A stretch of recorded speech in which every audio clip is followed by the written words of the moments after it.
Welcome to another beta test for I Am Ingenious. And I am your host, Teton, and I'm here with a special friend of mine. Your name is? Onajae Edmund. Onajae Edmund, a.k.a. Amazing. Yeah. Thank you for coming with me and journeying in this conversation. I really appreciate you.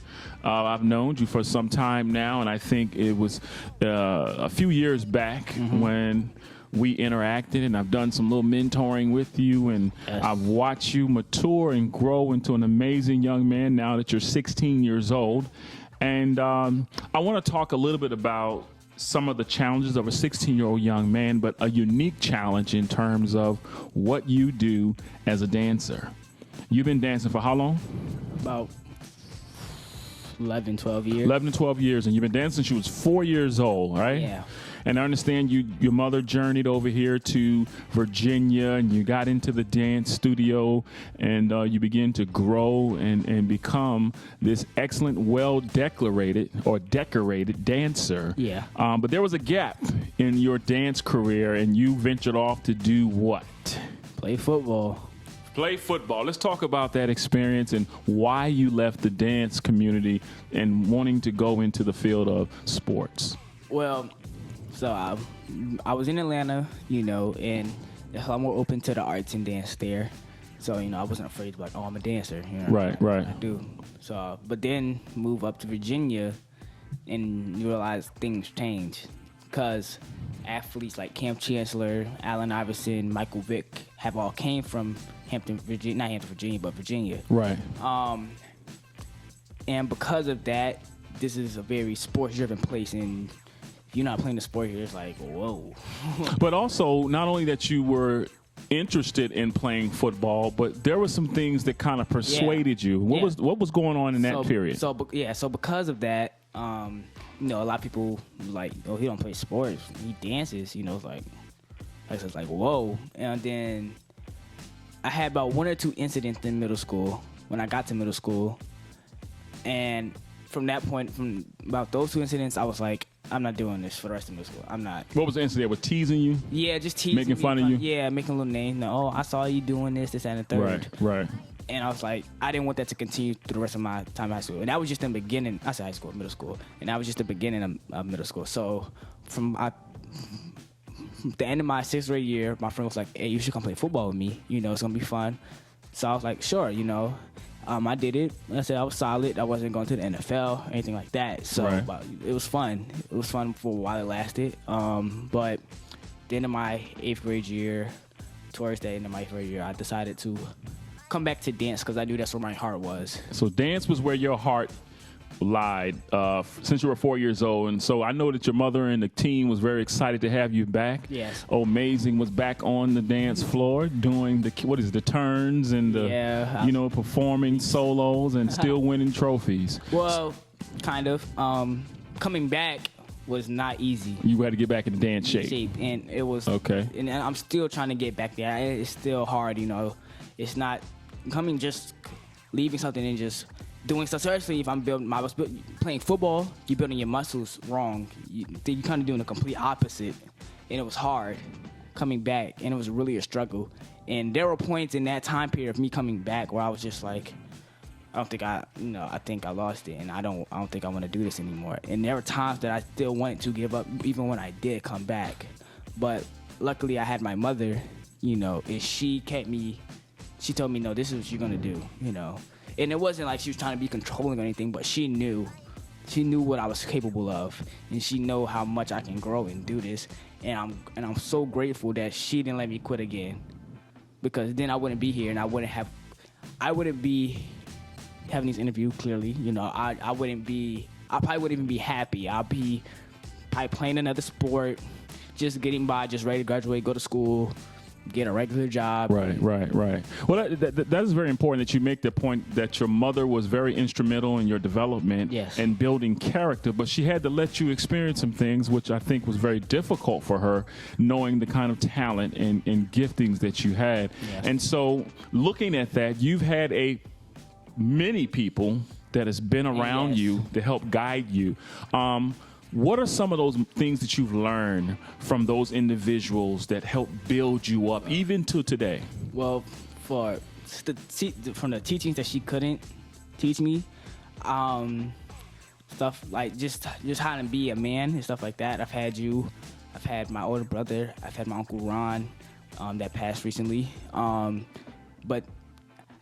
some other people, but just to keep me on track, and just to teach me how to deal with situations and how people should perceive me, because perception is a big thing. Very big thing. People perceive your perceptions. Man, I'm gonna tell you, I sometimes I'm challenged with that. Yes. Even now. Where I am in my life, but at some point you get to a place in age where you're just like, you know what, perceive what thou shalt perceive. Yeah. The idea is that I will continue to work harder to be a better person, right? Most importantly, so your character, your integrity, the way you are moving and developing and maturing is absolutely amazing. I know that you've had some challenges, but you've been able to overcome them challenges. But there were one challenge that happened a couple of days ago, maybe a week, where you had a young man come at you on Instagram. He took a photo. Well, I'll let you tell that story. Well, about a week ago, I was in the studio. I was bored, and so I decided I was just going to do some Alice Cone turns, and I decided to record it, post it, just for You were fun. doing what kind of turns? Alice Cone. Alice Cone. Yeah. Is that how I say that? Alice Cone? Alice Cone, yeah. Okay. And I was doing the turns, posted them. About when I was going to sleep, or maybe that next morning, me waking up, I got a text like, oh, somebody's trying to make fun of you, this, that, and the third. So I look. I didn't care. Initially, I didn't care. It was like, oh, it's not the first time, oh well. But then when I started to think about it, I said, okay, this might be a good opportunity just to say how I do actually kind of feel, And you responded with positive energy. Yes, because bringing more negative energy on top of negative energy isn't going to help anything. If anything, all it's going to do is combust.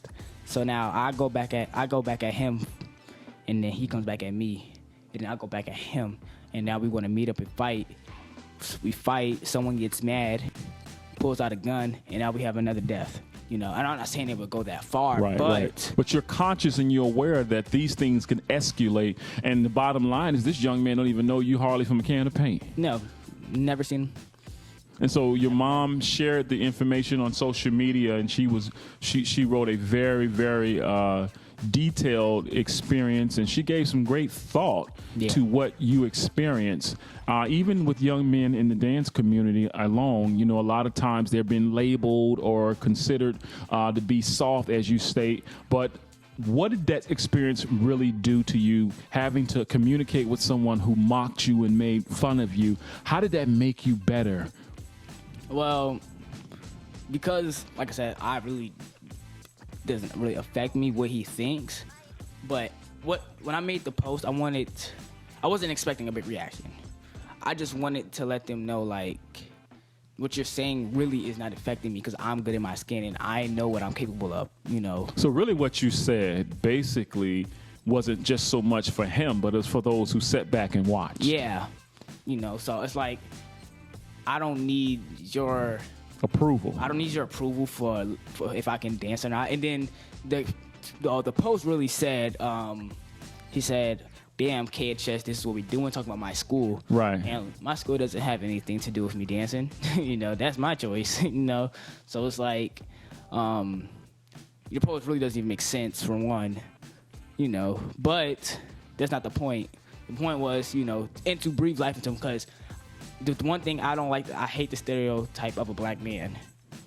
So you don't want to be able to have these conversations where they come in, they turn into altercations, and then labels are applied when someone did one or two things: respond kindly or walked away. Yes, And initially, I was just gonna walk away, of course, because it's not the first, not the last. Right. But right. Like I said, I decided to just let people know. Look, I hope he succeeds in life. I hope he's great. I hope he does everything he needs to do to get out of Virginia, if he wants to get out of Virginia. Just to be successful, because, like I said, if it goes into that negative, that head button, it's just nothing as good as going to come out. You responded quite well. You responded quite well. I think most young men of your age and caliber probably would not have responded that way. So you should give yourself a round of applause to be able to engage in a negative space, and in your return there was positive energy, whether it was for you or him, those individuals who observed the exchange. And I don't want to see another life missing, you know, and that's and I totally get that. I totally get that. So how's your love life? You dating anyone? What have you learned from dating? What are some things that you want to share with young men that, you know, they want to expand socially into relationships? So what are some things you want to say to your little brother when he gets 15? And what can you say to encourage young people? Well, my situation is pretty unique. Had a young lady, but right now, where I'm at focused-wise, it just won't match. And my lifestyle, how busy I am, it just won't match. You know? Right. So maybe later down the line, hopefully. But right now, I'm just not even in that headspace. But what do you say to your little brother? How would you encourage your little brother? Now my little brother, if he came to me, he was asking me about dating, I would say, do you know you? You know, do you know? Because I could tell you up and down, you're not ready, you're not this, you don't know what love is. I could tell you that 100 times, and you're still probably going to do what you want. But now if you're seriously asking me, depending on what situation he's in, if I know his schedule's quite busy or something like that, I'm going to say maybe not right now, might not be the best. Because sometimes you can end up wasting someone's time, or, you know, getting into very difficult situations where you won't be able to commit fully. And be smart about what you do in the relationship, because now, especially if you're a teenager, you know, now you're dealing with adult situations, and that you're not able to comprehend or deal with emotionally. Very good, very good. Well, I'm proud of you, man. You have evolved. Some people have not got to this place at 50, 40 something. Yeah. You know, they're still struggling with some of these things that you're sharing. To understand this now at 16, man, you're going to have a healthy dating life. You're going to have a prosperous life because you're beginning to understand these very simple principles, being ready and prepared and knowing yourself and understanding what your limitations are. Well, man, I'm grateful to have you. I'm very proud of this conversation. I think that, you know, looking at you go forward in the arts, your career, the things that you want to do, becoming an actor, becoming a dancer, all the different things you want to accomplish in life, man. You should be encouraged, excited, and you should be looking forward to experiencing those things. If you were sitting in front of all your peers right now, what would be some key things that you would say to them to encourage them on their journey? Well, I would tell them to block out the noise. People are going to always talk and have something to say. It doesn't matter what you do. Right. You know, so once you know how to tune out the noise. Yes, once you kill the noise. It's like, you think I'm what? Yeah. Good for you, you know. And that's just how I roll. Having self-confidence in yourself, right? Understanding who you are. Knowing what you're capable of and what exactly you can do gets you far, you know. Because what I learned is stuff doesn't really affect you unless it's true. You know, so now, or not true unless you believe it. Because now once you believe that you're this, that, and the third, that's when it hurts. I know half the labels that they put on me, that's not me, so I don't have to feel affected by it. Because if you think I am, that's on you. I mean, what channel are you watching? Turn off that channel. You know, this is the real deal right here. I'm amazing. So you know, if that's how you feel, that's how you feel, or what you think, that's what you think. But I know what's going on in my life. I know what I'm doing. So I don't need your approval or what you think. I don't need it. You know, I'm good. So do you consider this conversation a diss record? No, I'm kidding. I'm kidding, man. I appreciate you, man, coming on and sharing on this beta test, man. Again, like I said in previous conversations, be encouraged, be inspired, and the one faithful thing I always tell young people, how bad do you really want it? Because if you want something bad enough, you'll make the sacrifices to go get it. I salute you, my man. Thank you. Hang in there. Keep up the good work. And until next time, we may be sitting around talking about how great thou art. Be good, my man. I appreciate you. I appreciate it. Everything.